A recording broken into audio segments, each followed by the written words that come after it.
Hi students, today's topic is all about fraction. Kasi marami pa rin nalilito sa topic na to. So, meron tayong types of fractions, comparing, then meron tayong transforming, addition, subtraction, multiplication, and division. And yung mga basic lang muna yung itatopic natin ngayon or itatakal natin. So, this video is intended for the graders and also sa mga gustong matuto ng fraction. So, what is fraction? So, fraction is a part of a whole. So, for example, meron tayong isang buong pizza. Then, hatiin natin into 4 equal parts. Then, i-shade natin itong isang part na to.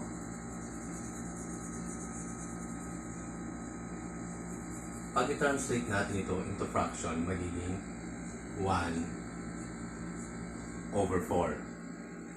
Then, itong nasa taas, ito yung tinatawag nating numerator. Then, yung nasa baba, ito yung tinatawag nating denominator. Then, itong line dito, ito yung tinatawag nating vinculum. Okay? So, mayroon tayong types of fraction. So, we have proper fraction, improper fraction, and mixed number. So, what is proper fraction? So, proper fraction, which numerator is less than the denominator. Pag mas maliit yung number ng nasa taas kaysa yung number ng nasa baba, proper fraction. So, ang example nito is 1/2, 2/3, 4/5. Mas maliit yung number sa taas kaysa yung number sa baba. Then, improper fraction. So, improper fraction. So, which numerator is greater than the denominator? So, kapag mas malaki yung number sa taas kaysa yung number sa baba. So, for example, meron tayo 7/2, 8/3, 9/5. So, ganyan yung example ng improper fraction. So, meron din tayong tinatawag na mixed number. So, ang mixed number, it is a combination of whole number and fraction. So, alam nyo ba na itong improper fraction, pwede natin i-transform into mixed number. So, paano yan? So, 7/2 for example. Itong 7/2, gagawin natin into mixed number. So, i-divide lang natin. So, 7 divided to 2. So, 7 divided to 2. Ilang to ang meron sa 7? So, 3. So, 3 times 2, 6. Minus 6. Then, 7 minus 6, 1. So, ito na yung magiging whole number natin. Whole number. Then, itong remainder na to, ito yung magiging numerator natin. Then, ito yung magiging denominator natin. Denominator. Then, pag itong 7/2 is magiging 3. Ito yung whole number natin. Then, yung numerator is 1. Then, yung denominator natin is 2. So, ang 7/2 pala is equal to 3 and 1/2. Okay? So, ito yung tinatawag nating mixed number. It is a combination of whole number and fraction.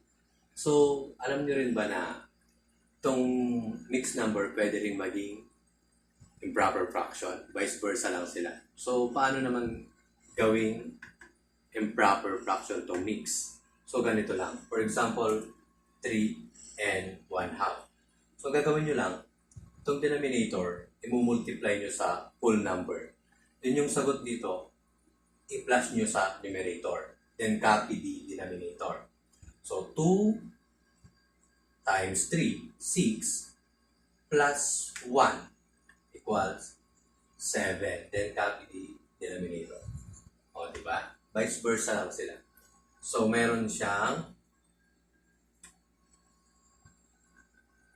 tatlong 2/2, 2/2, 2/2.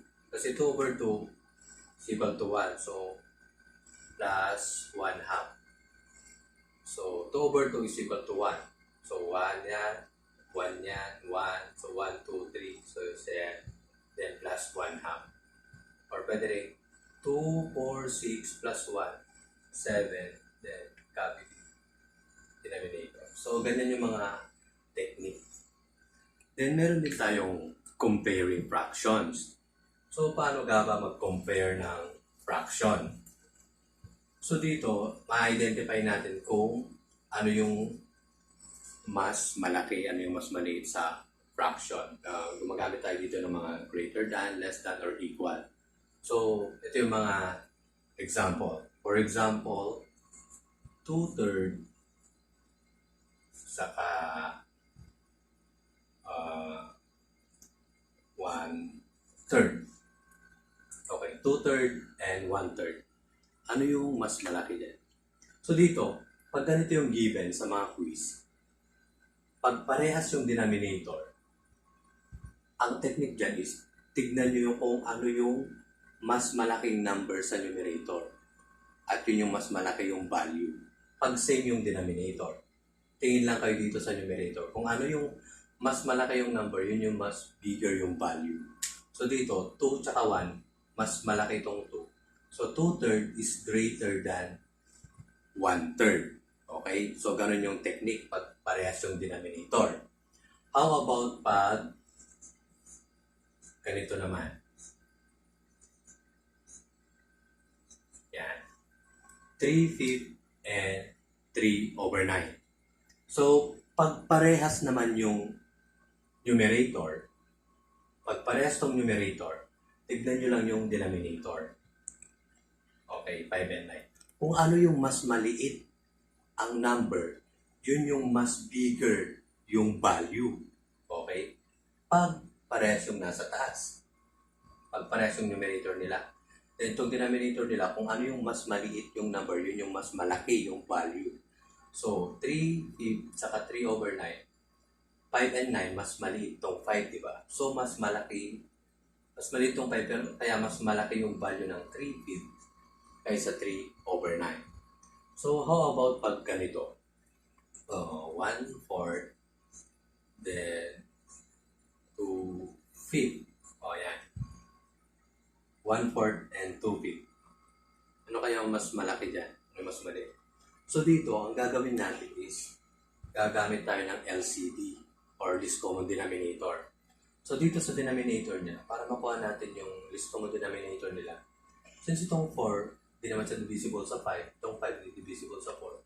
So, ang technique dyan is, gagawin mo na lang is, i-multiply mo yung denominator na 4 and 5. So, 4 times 5, magiging 20. So, ito na yung magiging denominator nila.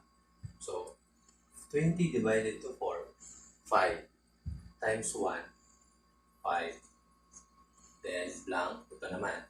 20 divided to 5, 4 times 2, 8.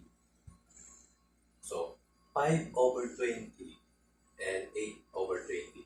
Since parehas yung denominator nila, sabi ko nga kanina, tignan nyo lang kung ano yung mas malaki yung numerator. So, mas malaki itong 8, di ba? So, kailangan natin. So, ang 5/20 is less than 8/20. Sundan. So, may ibang technique pa dyan na ginagamit. For example, gamitin ulit natin itong given na to. So, 1/4 tsaka 2/5. So, ang ginagawa ng iba, pinag-multiply nila to numerator dito sa yung denominator dito sa kabila. So, 1 times 5, 5.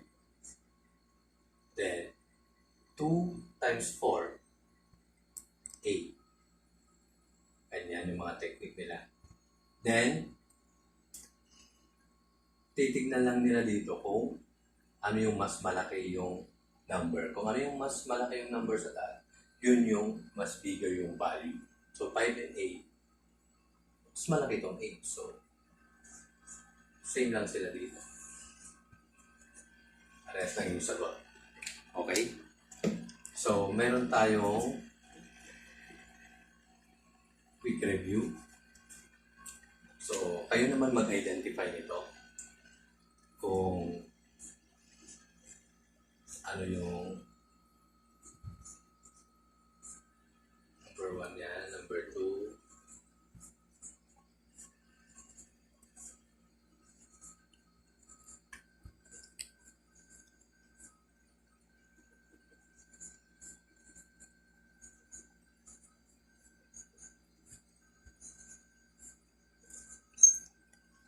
Yan. So, kung naintindihan nyo, sagutan nyo to. Then, hindi naman talaga mahirap pag-aralan yung fraction. So, kailangan lang talaga is mag-know. So, kasi sa school, isang oras lang doon di ba? Sa mga topic. So, kailangan mo talaga mag-notes. Then, scan mo lang. Tapos, practice makes perfect. But, practice it correctly makes perfect. Diba? So, ganun lang yung mga kailangan natin dito sa fraction. So, marami pa yan. Yung mga basic lang muna ang kailangan natin gawin. So, sana nakatulong sa inyo to. Maraming salamat. Kita-kita ulit sa susunod. Care using right answer.